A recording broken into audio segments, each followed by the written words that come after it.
Hello दोस्तों, स्वागत है आप सभी का गवर्नमेंट एजुकेशन में। दोस्तों, इस वीडियो में हम मध्य प्रदेश के सामान्य ज्ञान का फोर्थ पार्ट देखेंगे और इसमें 20 क्वेश्चन हम कवर करेंगे। क्वेश्चन का लेवल यहाँ पर थोड़ा ना एक हाई रहेगा, क्योंकि पिछले वीडियो में हमने ऑलमोस्ट सिंपल क्वेश्चन कवर करते थे। यहाँ पर मैंने कुछ ऑल इंडिया लेवल की जीके और कॉन्स्टिट्यूशन के और बाकी जो भी हिस्ट्री के रहेंगे वो है यहाँ पर कवर किए हुए हैं। तो आप सोच रहे हो कि सिर्फ मध्य प्रदेश से जीके पढ़ के नहीं आपका सिलेक्शन हो जाएगा, तो ये आपकी गलत फहमी है। आपको सारी चीज़ें कवर करनी पड़ेंगी। जैसे कि मैंने इस पे वीडियो बनाया भी है कि आपको कौन कौन सी बुक पढ़नी है, जैसे कि लूसेंट हुआ, लूसेंट इनफ है, और एमपी जीके पढ़ लीजिएगा। बस इतने में आपका काम हो जाएगा। साइंस के लिए आपको बता चुका हूँ बुक, साइंस में प्रीवियस ईयर के क्वेश्चन पेपर कर लीजिएगा, और लूसेंट का साइंस बहुत है। इतना इनफ है, आपको इन चीज़ें याद हैं तो आपका सिलेक्शन कोई भी नहीं रोक सकता। तो चलिए हम स्टार्ट करते हैं। और एक चीज़ मैं आपको बताना चाहूँगा कि जो भी लोग सोचते हैं कि जिन लोगों का सिलेक्शन हो गया है, तो वो लोग जो बताते हैं कि मैंने इस तरीके से पढ़ाई की है, और बात की जाए तो आप भी उसी तरीके से पढ़ोगे तो सिलेक्शन हो जाएगा, तो ये गलतफहमी है आपकी। 100 लोगों से मिलोगे आपको, तो 100 लोगों की अलग अलग स्ट्रेटजी आपको मिलेगी, और 100 लोगों की स्ट्रेटजी आप फॉलो नहीं कर सकते हो। तो इसीलिए जो जिस चीज़ में आप कंफर्टेबल हैं, जैसे आप पढ़ना चाहते हो, वो इम्पोर्टेंट रखता है। मान लीजिए कि आपका सिलेक्शन हो जाता है, और आप जब किसी और को बताओगे तो क्या आप दूसरों की स्ट्रेटेजी बताओगे? नहीं ना। आपने जो फॉलो की है, आपने जो किया है नया कुछ करने का, वो चीज़ें बताओगे। तो अपनी जो है वो स्ट्रेटेजी देखिए कि आप कहाँ चीज़ पे क्या चीज़ आपकी कमी है, कौन सी चीज़ आपको ज़्यादा पढ़नी है। तो इसी से आपका सिलेक्शन होगा। बाकी 100 लोगों का जो सिलेक्शन हुआ है, जो स्ट्रेटजी बता रहे हैं, तो उस पर आपका सिलेक्शन नहीं होने वाला है। तो अपने फैशन को फॉलो कीजिएगा। ओके, तो यही मैं कहना चाहूँगा। तो चलिए हम क्वेश्चन स्टार्ट करते हैं। देखिए, फर्स्ट क्वेश्चन की तरफ मूव करते हैं। तो पहला है कि एक भू वैज्ञानिक दृष्टि से मध्य प्रदेश का सबसे पुराना भूभाग कौन सा है? ऑप्शन है यहाँ पर गोंडवाना, भूमि, दक्षिण पठार, बुंदेलखंड क्षेत्र और पूर्वी भूभाग। तो इसका आंसर हो जाएगा गोंडवाना। तो वैसे तो मध्य प्रदेश में ये नहीं पड़ता है, ये गोंडवाना क्षेत्र है दरअसल, झारखंड, उड़ीसा, छत्तीसगढ़ ये वाला क्षेत्र आता है। तो ये क्वेश्चन पूछा गया था, उसमें आंसर दिया हुआ था। तो सबसे पुराना भूभाग जो आपको लगाना है, गोंडवाना क्षेत्र ही लगाना है। ओके, तो इसका आंसर हो जाएगा ए ऑप्शन। नेक्स्ट क्वेश्चन की तरफ बढ़ते हैं। नेक्स्ट है यहाँ पर, मध्य प्रदेश का औद्योगिक विकास निगम किस वर्ष स्थापित किया गया था? तो ऑप्शन है यहाँ पर 1967, 1965, 1980, 1977। तो जो मध्य प्रदेश का औद्योगिक विकास निगम है, ये 1965 में जो है वो स्टेब्लिश हुआ था। तो इसका आंसर हो जाएगा बी ऑप्शन। नेक्स्ट क्वेश्चन की तरफ बढ़ते हैं। नेक्स्ट है यहाँ पर, बाघ का प्राचीन शहर वास्तव में कहाँ है? बाघ का जो प्राचीन शहर है वो पूछा गया है यहाँ पर। ऑप्शन है यहाँ पर ग्वालियर के पास, इंदौर के पास, भोपाल के पास, उज्जैन के पास। तो बाघ का जो प्राचीन शहर है वो इंदौर के पास है। तो इसका आंसर हो जाएगा बी ऑप्शन। इंदौर की यहाँ पर बात हुई है, तो इंदौर के बारे में हम जान लेते हैं। इंदौर जो है वो भारत की 9वीं सबसे बड़ी सिटी है, और मिनी मुंबई के नाम से हम जानते हैं इंदौर को। यहाँ पर होलकर स्टेडियम हुआ, देवी अहिल्याबाई एयरपोर्ट हुआ, चंबल नदी जो है वो इंदौर जिले से ही निकलती है, और इंडिया की सबसे क्लीनेस्ट सिटी जो है वो इंदौर ही है। तो ये भी आपको याद रखना है। नेक्स्ट क्वेश्चन की तरफ बढ़ते हैं। नेक्स्ट है यहाँ पर, मध्य प्रदेश का सबसे महत्वपूर्ण नदी द्वीप है। ऑप्शन है यहाँ पर देखिए, काल भैरव, बैनगंगा, ओमकारेश्वर। चार यहाँ पर तीन ही ऑप्शन है। ओके, कोई बात नहीं। तो आपको पता होगा कि ओमकारेश्वर जो है एक मध्य प्रदेश का नदी द्वीप है, जो कि नर्मदा नदी द्वारा जो है वो बना हुआ है, नर्मदा नदी के किनारे है। जो कि कहाँ पर पड़ता है? ये खंडवा में। खंडवा में है। इसे खंडवा को हम पूर्वी निमाड़ के नाम से भी जाना जाता है, और यहीं पर जो है वो शंकराचार्य की गुफाएं हैं, समाधि है, और इंदिरा गांधी परियोजना जो है यहीं पर है, और संत सिंगार जी का मेला जो लगता है वो खंडवा में ही लगता है। नेक्स्ट क्वेश्चन की तरफ बढ़ते हैं। नेक्स्ट है यहाँ पर, मध्य प्रदेश के किस शहर को झीलों का शहर के रूप में जाना जाता है? ऑप्शन है खजुराहो, भोपाल, इंदौर और उज्जैन।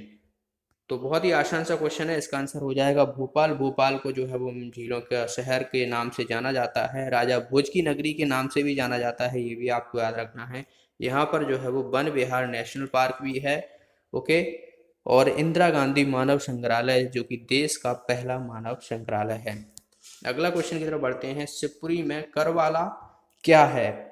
कर वाला क्या है दोस्तों? ऑप्शन है यहाँ पर पर्यटन, पर्यावरण पर्यटन केंद्र, पुरातत्व केंद्र, शिला चित्रकारी, इनमें से कोई नहीं। तो कर वाला जो है ये पर्यावरण पर्यटन केंद्र है, जो कि शिवपुरी में है।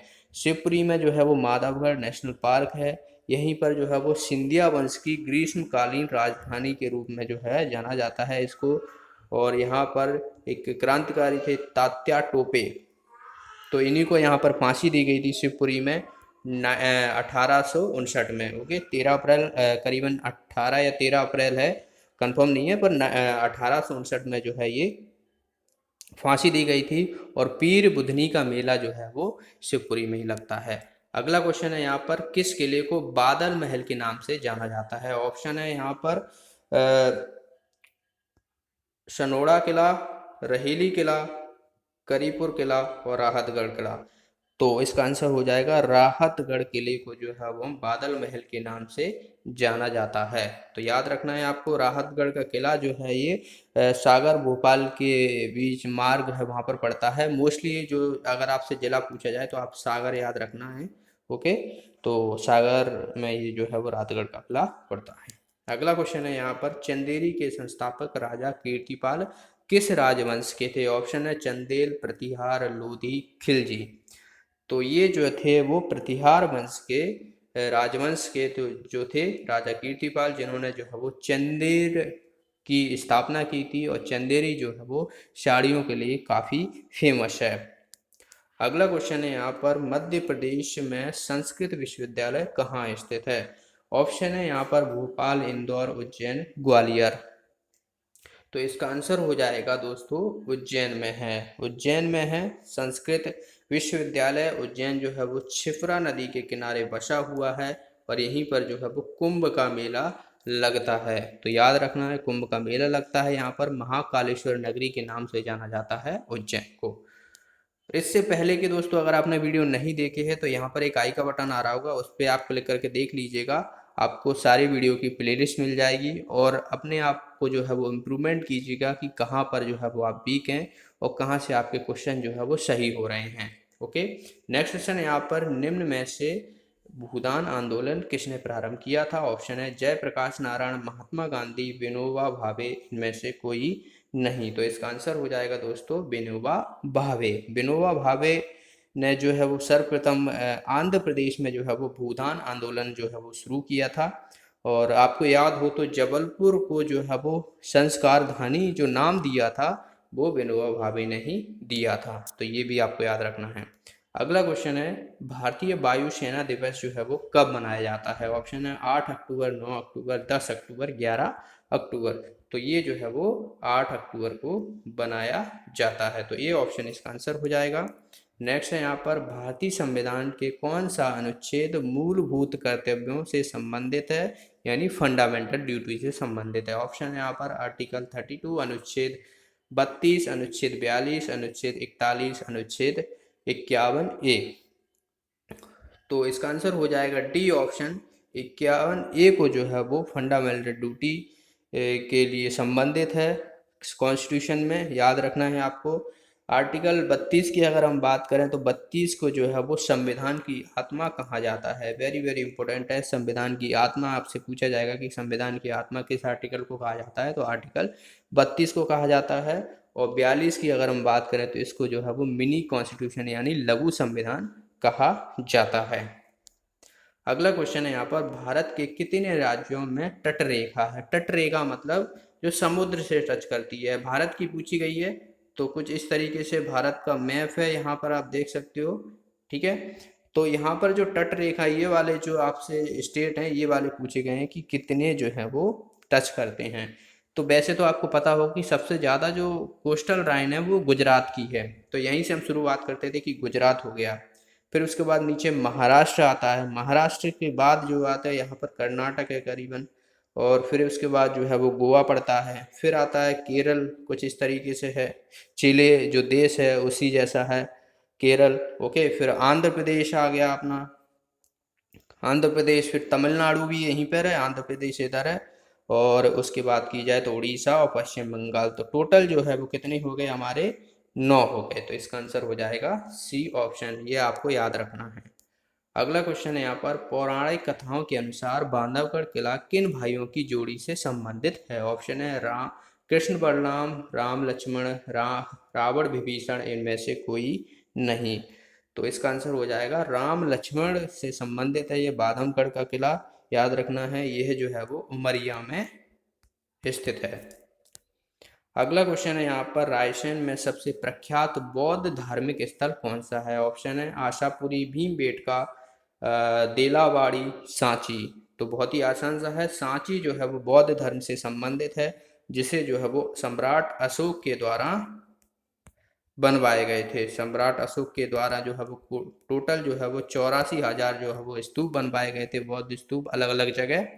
और सांची की बात की जाए तो इसे जो है वो यूनेस्को में शामिल किया गया था, 1989 में विश्व धरोहर में शामिल किया गया था, याद रखना है। भीमबेटका भी जो है ये रायसेन में पड़ती है, इसको 2003 में जो है वो यूनेस्को में शामिल किया गया था, तो ये भी याद रखना है। नेक्स्ट है यहाँ पर, बैजू बावरा का जन्म स्थान कहाँ है? ऑप्शन है गुना, अशोकनगर, आगर मालवा, चंदेरी।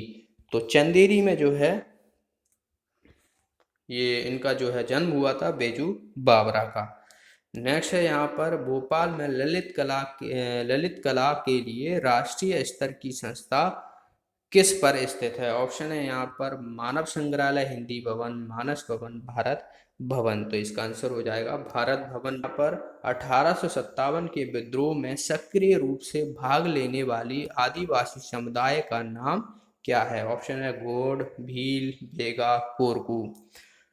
तो सबसे जो 1857 का जब विद्रोह हुआ था तो उसमें आदिवासी समुदाय जो थी वो भील थी, तो इसका आंसर हो जाएगा बी ऑप्शन। और भील जो है वो मध्य प्रदेश की सबसे बड़ी जनजाति है। अगर आपसे भारत की पूछी जाए तो गोंड जो है वो भारत की सबसे बड़ी जनजाति है, आदिवासी समुदाय, आदिवासी। ओके, नेक्स्ट क्वेश्चन की तरफ बढ़ते हैं। नेक्स्ट है यहाँ पर, कोहिरा बांध किस स्थान पर है? कैमूर जिले, शिवपुरी, रीवा और धार। तो ये कुछ ऐसी तरीके से ऑप्शन दिए हुए थे, तो कैमूर क्षेत्र में जो है वो कोहरी बांध है, कोहिरा बांध है, तो इसका आंसर हो जाएगा ए ऑप्शन। नेक्स्ट क्वेश्चन है यहाँ पर, बाण सागर बांध किस नदी पर निर्मित है? नर्मदा, गोदावरी, चंबल, सोन। तो आपको पता हो कि जो सागर बांध है जो कि सोन नदी पर है, जो कि मध्य प्रदेश, यूपी और बिहार को जो है वो जल देता है 2:1:1 में। ओके, तो ये अनुपात भी आपको याद रखना है। 3 राज्यों को, एमपी, यूपी, बिहार को जो है वो जल देता है। तो इसका आंसर हो जाएगा डी ऑप्शन। तो ये थे 20 क्वेश्चन। आपके कितने सही निकले कमेंट बॉक्स में ज़रूर बताना, और अपने फैशन को फॉलो कीजिएगा, अपनी स्ट्रेटेजी खुद से बनाइए, कहाँ कहाँ पर आप वीक हैं। और जो भी साथी नए हैं चैनल को सब्सक्राइब कर लें, साथ में एक बेल आइकन बन के आएगी, उस पर भी क्लिक कर लीजिएगा, और वीडियो को लाइक और शेयर जरूर कर दिया करें। तो मिलते हैं अगले वीडियो में। Thanks for watching the video, have a nice day.